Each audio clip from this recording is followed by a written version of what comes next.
Voilà l'origine de l'erreur. L'être humain absorbe de l'oxygène et rejette du gaz carbonique, absorbe de l'eau et rejette de l'urine, etc. Il en est de même pour l'âme, parce qu'aucun organisme vivant ne peut vivre sans son milieu extérieur, puisqu'il a besoin d'échanger avec lui pour vivre. Elle absorbe des idées extérieures et rejette d'autres idées produites par son milieu intérieur. Il y a donc pour chaque organisme vivant un point de rencontre de ces deux mouvements centripètes absorbés et centrifuges rejetés exprimés. Ce point de rencontre correspond à la focale de ce système. Sur le schéma du monde de l'esprit, le corps psychique est représenté par cette poupée russe en son centre.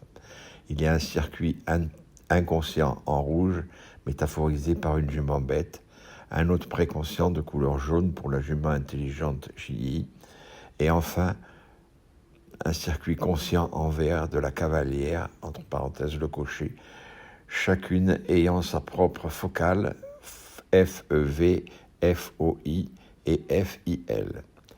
Il est parfaitement visible que tant que la focale est dans le corps psychique, l'âme ne peut voir les choses extérieures qu'au travers des parois de son corps psychique.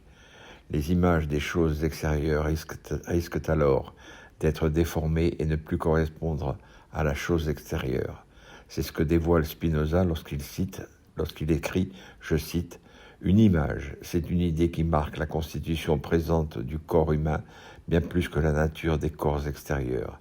Et cela, non pas d'une manière distincte, mais avec confusion. Voilà l'origine de l'erreur. » Fin de citation.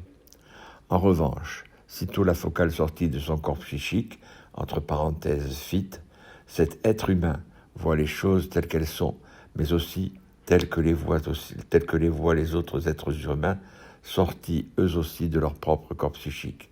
C'est cela la sagesse, c'est cela la partie théorique de la philosophie. Parce que la partie pratique, la praxis philosophique, c'est mettre en application dans sa vie de tous les jours la compréhension de sa théorie. Tous les vrais philosophes s'accordent là-dessus, puisqu'ils voient tous les choses de la même façon, puisqu'ils sont tous sortis de leur propre corps psychique.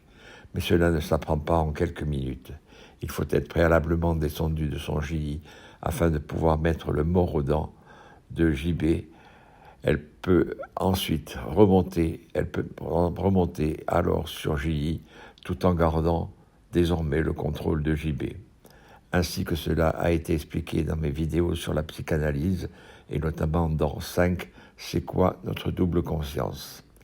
Enfin, tant que la focale reste en JI, ce qui est le cas le plus habituel, le schéma du monde de l'esprit, montre que la paroi entre elle et son milieu extérieur est constituée par le moi de C, un moi plus ou moins opaque, au pouvoir narcissique certain, tel un miroir réfléchissant et plus ou moins déformant.